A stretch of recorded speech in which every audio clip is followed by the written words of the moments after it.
The U.S. Navy's nuclear-powered submarines are America's strongest deterrent against world war, and its most lethal weapon should the unthinkable ever happen. The elite submariners who dedicate their lives to the silent and mysterious world below the ocean surface are the Navy's highest skilled warriors, as well as its most self-disciplined sailors.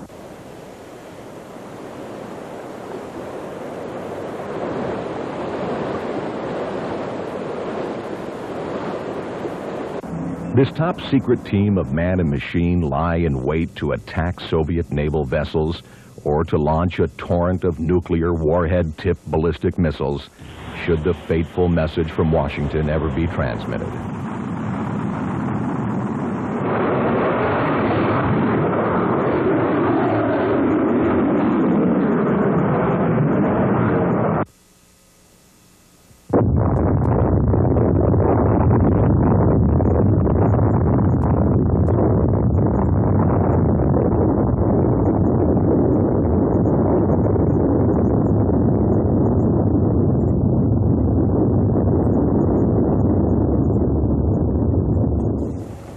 It took the genius of John P. Holland to engineer the first submarines which could both operate underwater and fight.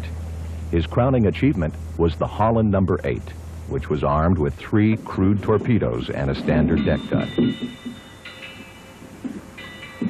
This new naval weapon and its courageous crews were ready for war. The German Imperial Navy deployed their U-boats in the North Sea as tactical weapons to sink Allied convoys full of troops and supplies. U-boats quietly maneuvered unseen at periscope depths to within striking distance of unsuspecting ships. Their crews aimed by sight and fired gyroscope-guided torpedoes.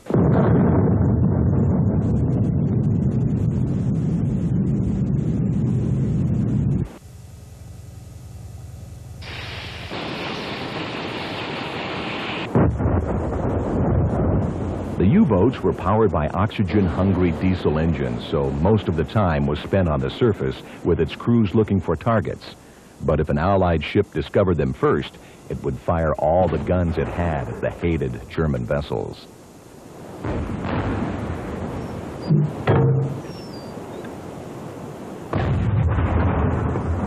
Submerging was the best defense for a submarine under attack.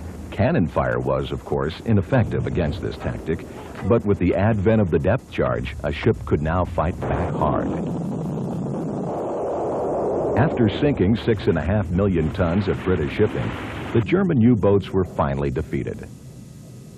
The submarine had won a lot of respect from even the toughest critics for its World War I successes. World War II would soon make it the most feared naval weapon in the Atlantic and Pacific.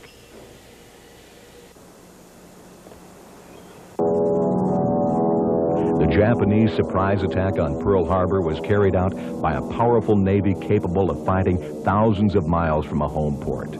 The Japanese Navy also shipped back home the raw materials necessary for war. If America was to defeat Japan, the Imperial Navy had to be destroyed.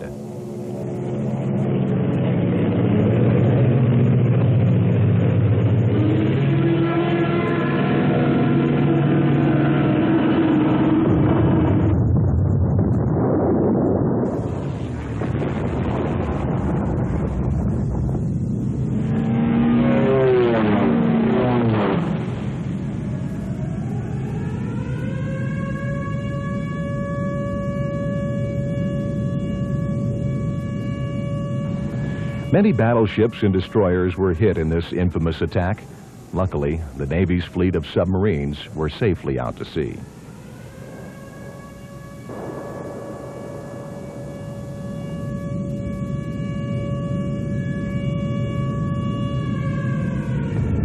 The Japanese midget subs which washed ashore were signs of their lack of submarine development.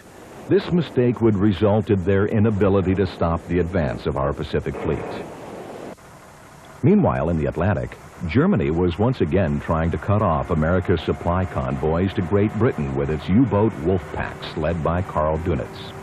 German engineers had refined their World War I submarine designs by making the hulls more streamlined. The Type 7 and 21 U-boats were faster than any other submarine and were able to stay submerged much longer. The U-boat crews were also much smarter after having studied the most successful World War I tactics. But the diesel engine U-boat's dependency on oxygen limited its underwater patrols to a few hours at most. This was best used just prior to an attack or for escape. Simple hydrophones helped detect noisy Allied ships on the surface.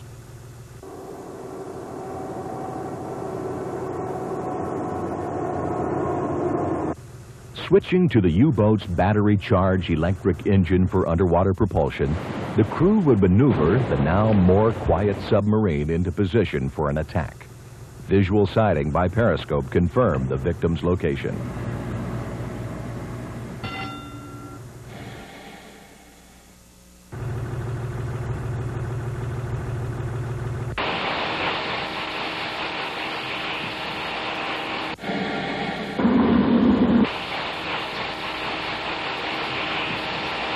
During the height of the battle for the North Atlantic, German Wolf Pack sunk more than 150 Allied ships while losing only 4 U-boats. Many ships were hit just off America's eastern seaboard. Silent Otto Kretschmer of U-Boat 99 was World War II's leading ace with 44 merchantmen and 1 destroyer sunk.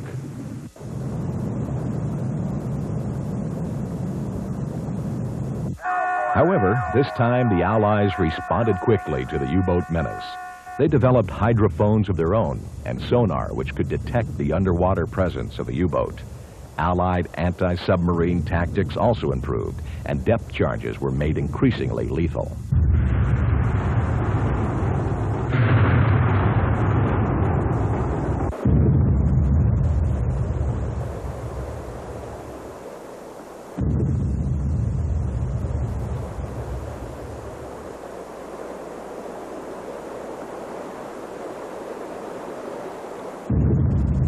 Warfare between ships and U-boats became a psychological game of hide and seek as each captain tried to outguess the strategy of his opponent.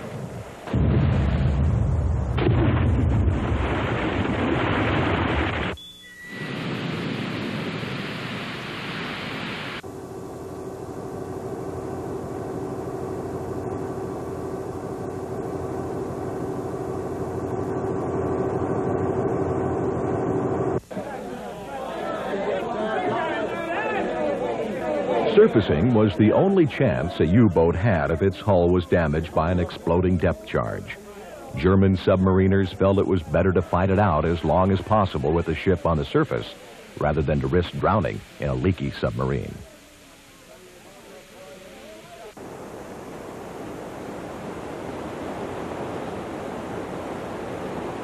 After suffering too many times from the sudden and terrifying U-boat attacks, ship crews were anxious and well motivated to finish off a floundering German sub.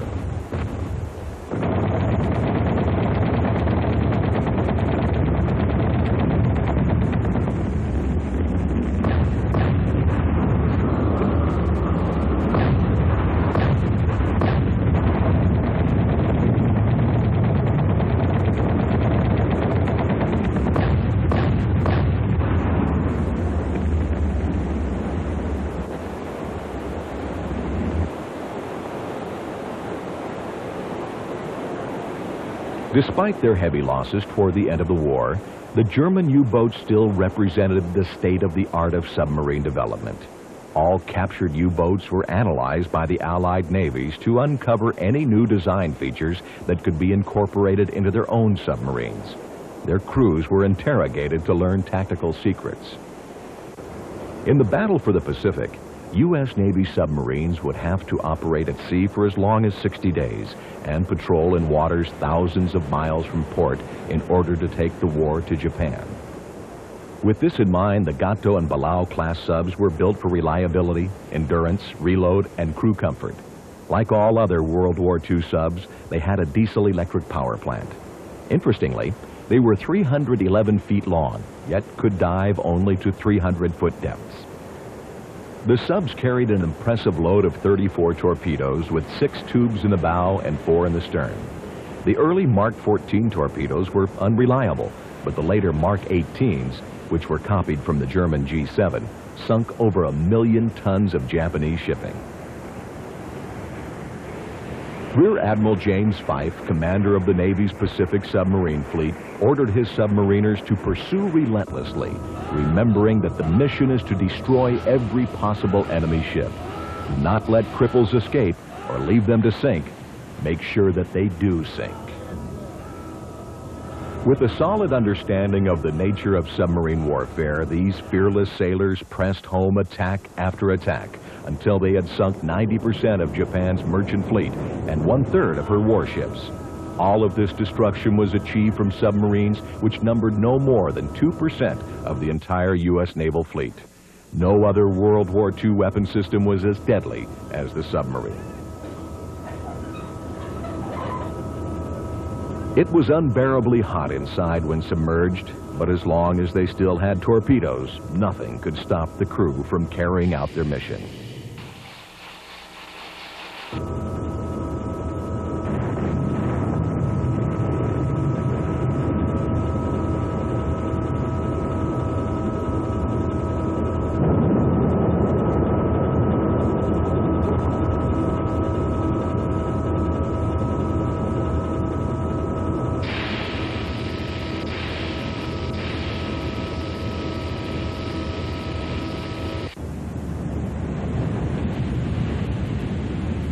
Two of the skillful submariners' favorite tactics were the down-the-throat shot, in which they dared to ram a Japanese destroyer head-on and then fired a fatal torpedo just as the destroyer came in for its kill, and the up-the-skirt shot, in which the submarine hid in a destroyer's wake and then fired a torpedo into the ship's stern.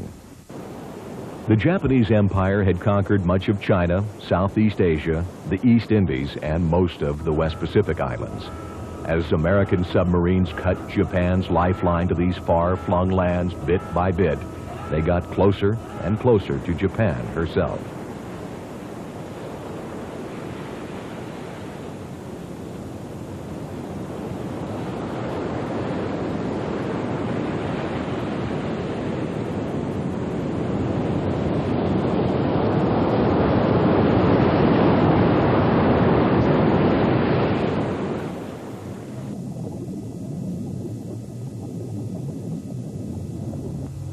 Once inside the Sea of Japan, Heidmann's Hellcats, led by Commander Heidmann in the USS Sea Dog, sunk 27 merchant ships and 1 Japanese submarine.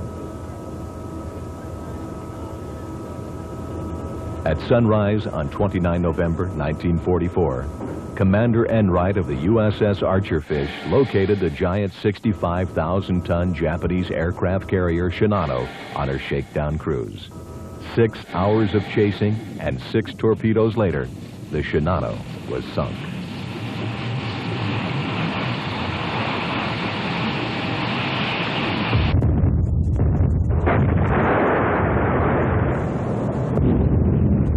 This was the largest ship sunk by a submarine during the entire war. With no sonar, the Japanese Navy was poorly equipped to detect approaching submarines. Its depth charges, though, could be very effective.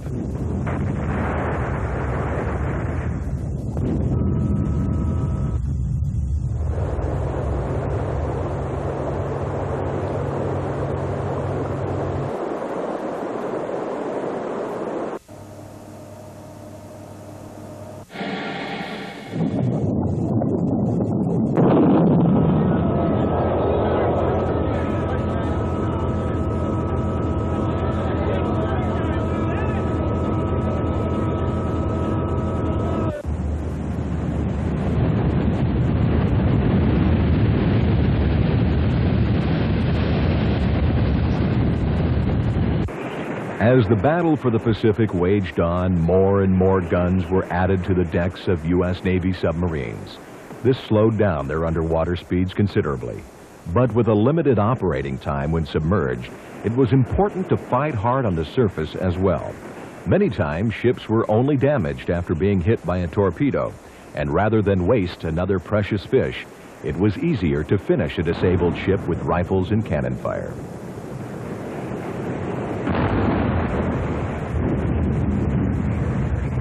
America's Pacific submarine fleet was an overwhelming victor over the Japanese Navy. Out of 205 Gato and Balao class subs, only 18 were lost, pointing out the advantages of a sturdy submarine design and a well-trained crew.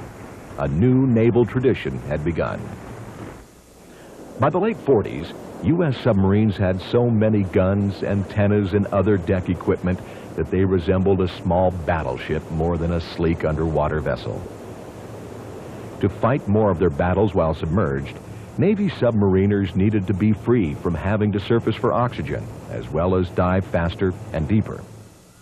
Navy engineers responded by stripping the Gato and Balao decks clean from any clutter that would slow the subs down and waste precious electric power. These converted subs were called Guppy, or Greater Underwater Propulsive Power Submarines. In addition, the conning towers were streamlined and a snorkel was added so the diesel engines could breathe while the submarine was partially submerged. Crews immediately noticed the improved performance. The deployment of new and more lethal weapons was the next logical step. A submarine with its natural stealth was a perfect place to hide a mobile cruise missile launching platform.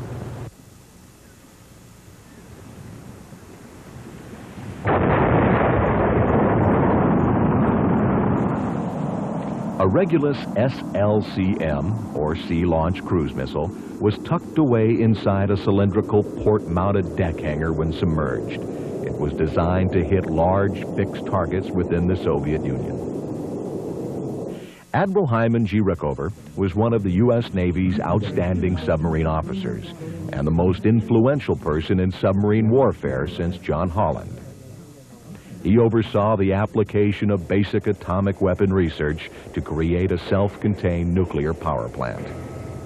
This method of propulsion, which heats water into steam to spin turbines, finally freed the submarine from its dependency on oxygen to become a fully underwater vessel. The new engine was installed in the Navy's biggest submarine yet. It took almost 2 years to build. The launching of the USS Nautilus was celebrated by both politicians and the Navy. Its quieter power plant would make the Nautilus's presence harder for anti-submarine forces to detect, and its underwater speed of 22 knots made the Nautilus the world's fastest sub. The Nautilus had a complement of 105 submariners and was designed with 6 torpedo tubes in the bow. Its sonar was so sensitive that it could track a noisy Soviet diesel-electric sub operating nearly 7 miles away.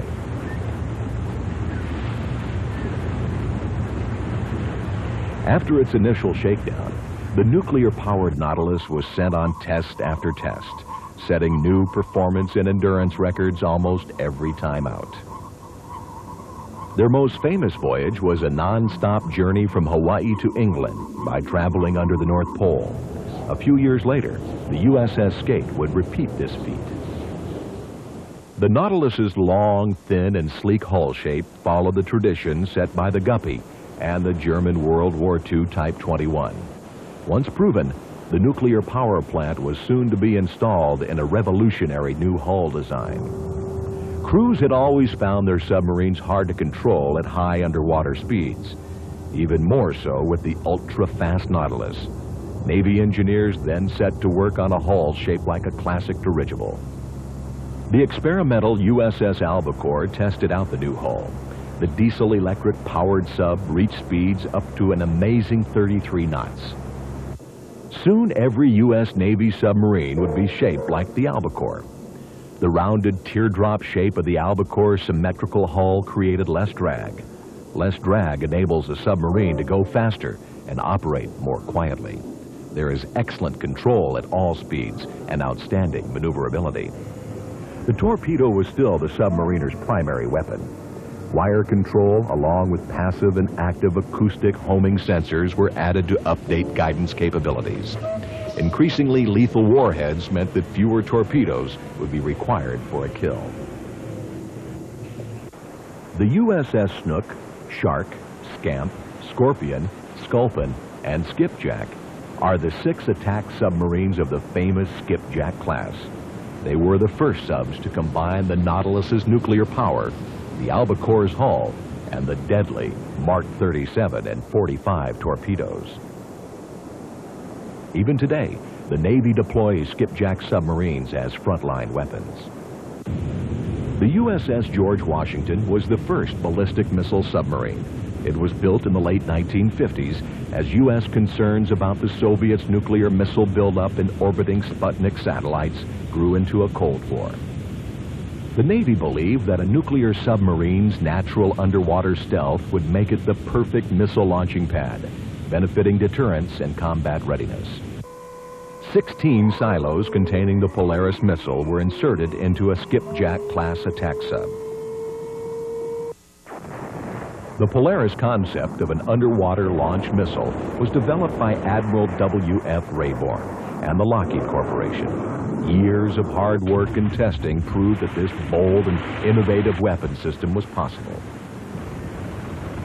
The missile is ejected from a submarine silo with high-pressure air or steam toward the ocean surface. Once clear, the missile ignites while its guidance system calculates the flight path. Although most data concerning submarine launch missiles are classified, their loading operations are usually carried out in the open so that Soviet spy satellites can easily watch. As part of NATO's nuclear deterrent, it is vital that the Soviets understand just how lethal the U.S. Navy's ballistic missile submarines would be in case of war. The 5 subs of the George Washington class were quickly constructed to deploy Polaris as soon as possible. The later Ethan Allen, Lafayette, and Benjamin Franklin classes were to serve as the Navy's standard ballistic missile submarines into the 1970s. These classes contain larger silos which could launch even more capable missiles. Men who serve on ballistic missile submarines are especially self-disciplined. Their deep-sea missions off the Soviet Union's continental shelf may last as long as several months. Their sub will probably be submerged during the entire voyage, so they will never once see the light of day. 55% of the Lafayette-class subs are always at sea. Therefore, 2 separate crews, known as Blue and Gold, were formed to rotate these lengthy and demanding faraway assignments. Poseidon and Trident missiles have replaced the original Polaris. These latest weapons have multiple independent reentry vehicle, or MIRV warheads.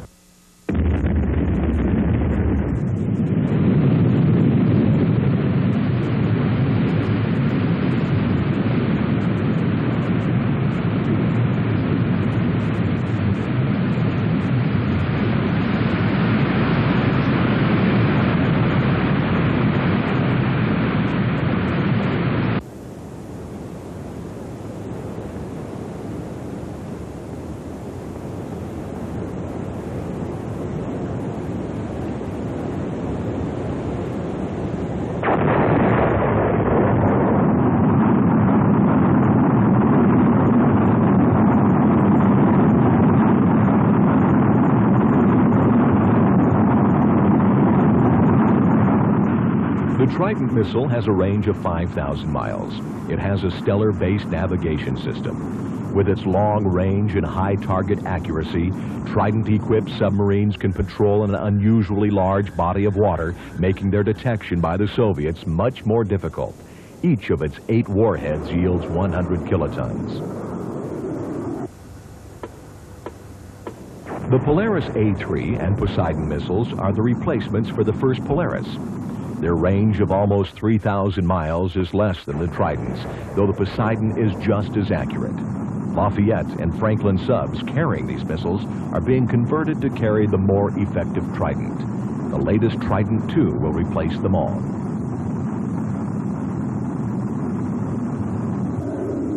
The Polaris missile fulfilled the triad strategy of long-range bombers, land-based missiles, and submarine-launched missiles. Meanwhile, the Soviets have built a deadly submarine fleet of their own. The pride of Premier Gorbachev's submarine fleet is the Typhoon-class ballistic missile submarine. Almost the length of 2 football fields, this is the largest submarine ever built by any nation. It carries 20 huge SSN-20 missiles, each of which is armed with 6 nuclear warheads. The nearly 6,000-mile range of the SSN-20 means that Typhoon subs can strike targets in the continental United States from within the safety of Soviet waters. The Soviets' Yankee-class nuclear-powered submarine is armed with 16 short-range ballistic missiles. Their Victor-class is a nuclear-powered attack submarine, and their Juliet-class is a diesel-powered submarine armed with anti-ship cruise missiles. The Soviets export the general-purpose Kilo attack submarine to its third world satellite nations.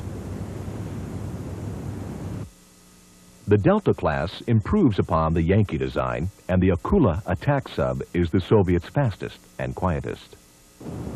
With these subs and the Foxtrot class, the Soviet Navy has a wide variety of submarines ready to destroy land, surface, or underwater targets.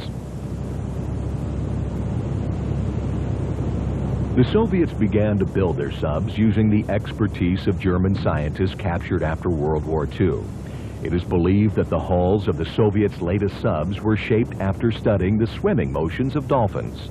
Their titanium Alpha-class attack submarine can reach 40 knots underwater and dive to 4,000-foot depths, faster and deeper than any U.S. sub. The cruise missiles carried by their Oscar-class submarine can hit targeted ships 300 miles away.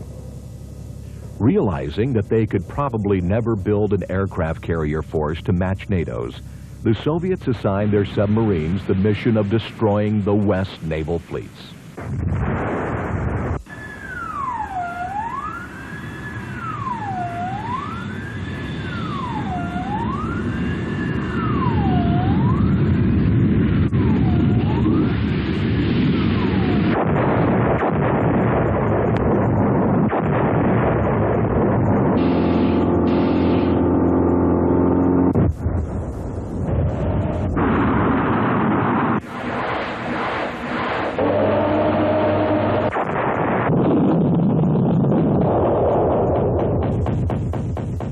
Anti-submarine warfare, or ASW, is fought in the air by the Navy's land-based P-3 Orion and ship-based SH-3 Sea King helicopter.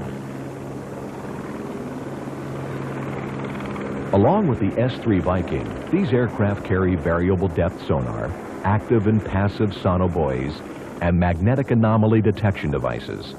A data link to ships enables them to detect, classify, and track Soviet submarines. In combat, they can drop torpedoes and depth bombs.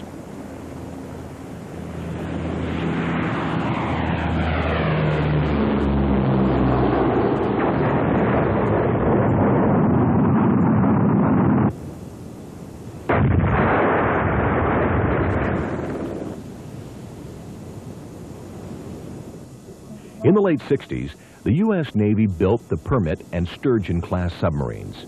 They were dedicated hunter-killers designed to meet the Soviet underwater threat head-on. The Permits and Sturgeons were larger than the earlier skipjacks and carried a more advanced sonar. The submariner's traditional weapon, the torpedo, had undergone further development as well, as top speed, warhead lethality, and reliability were increased. Navy hunter-killers are frequently assigned to patrol the waters between Greenland, Iceland, and the United Kingdom. It is through this choke point, known as the Juke Gap, that Soviet subs must pass if they are to attack convoying NATO ships in the North Atlantic. To destroy the most advanced Soviet submarines, new weapons were added to the Navy's hunter-killers arsenal, such as the submarine-launched rocket, or SubRock. Fired from a standard torpedo tube, it quickly surfaces. A two-stage solid fuel booster then powers the nuclear-tipped warhead through the air, enabling attacks upon Soviet subs which are too far away for even the most advanced torpedoes.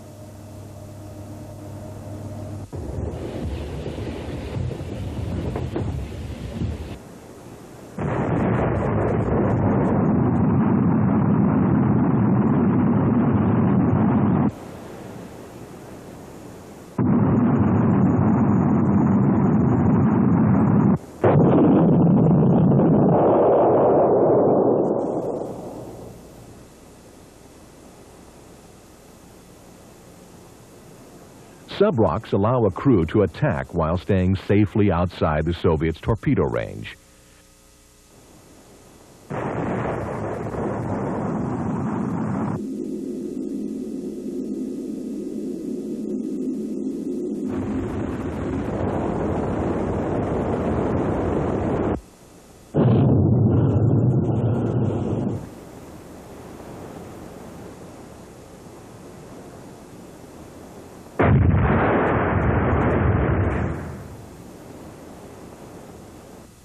Nothing has proved to be better than a torpedo for close-in anti-submarine warfare. The latest advanced capability, Mark 48, can reach a top speed of 63 miles per hour and has a 50-mile range. Its smart guidance system tracks the target with a built-in passive sonar until the Soviet sub realizes that the Mark 48 is on its way. Then the Mark 48 automatically switches to the more accurate active sonar mode for the final moments before detonation.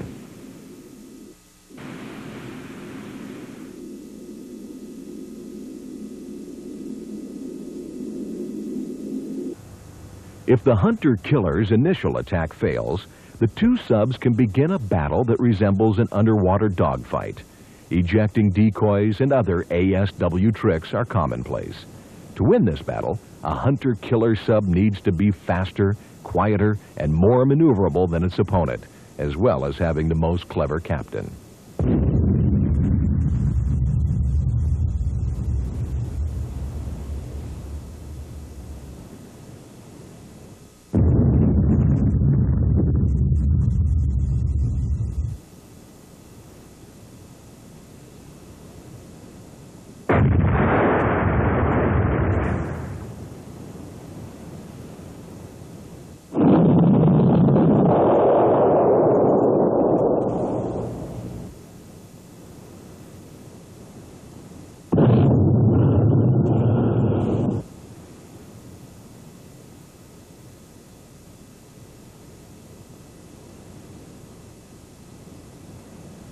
Older Soviet subs don't need much torpedo damage before their hulls begin to collapse under the crushing water pressures found at the ocean's deeper depths. Newer Soviet subs, though, like the Typhoon, have double hulls, which require a more lethal warhead to crack through. The crunching and scraping of twisting metal against metal is eerily echoed on the victorious sub sonar. Aside from an oil stain on the surface, this may be the only evidence of a successful kill. Since its first commissioning in 1981, the U.S. Navy's Ohio-class ballistic missile submarine has become America's most awesome weapon system. Starting with the USS George Washington of 20 years before, the Navy's ballistic missile submarines have served as an effective deterrent to war, helping to maintain peace in the world. 160 submariners live and work inside the sound-tight compartments, which are insulated with rubber and suspended from the hull walls. This special construction stops any sound from echoing out into the surrounding water, which would reveal their classified whereabouts to Soviet sonars. If an Ohio-class sub needs to attack a Soviet sub or ship, it is well armed with Mark 48 torpedoes.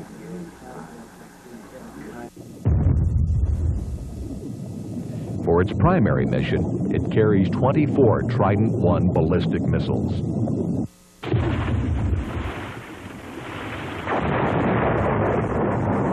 The Ohios are more than twice as large as their predecessors, the Lafayettes, and are far more technologically advanced. The navigator receives his coordinates from orbiting satellites. This data is then transferred to the missile personnel who constantly update Trident target locations. With the Trident's long range, an Ohio-class sub can operate far away from Soviet ASW forces.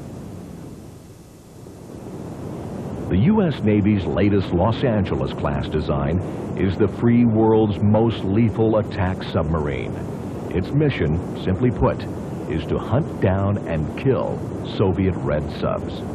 To do this, they are armed with a weapon for almost every potential combat scenario, including Mark 48 torpedoes, nuclear warhead-tipped sub-rocks, sub-Harpoon anti-ship missiles, and Tomahawk cruise missiles.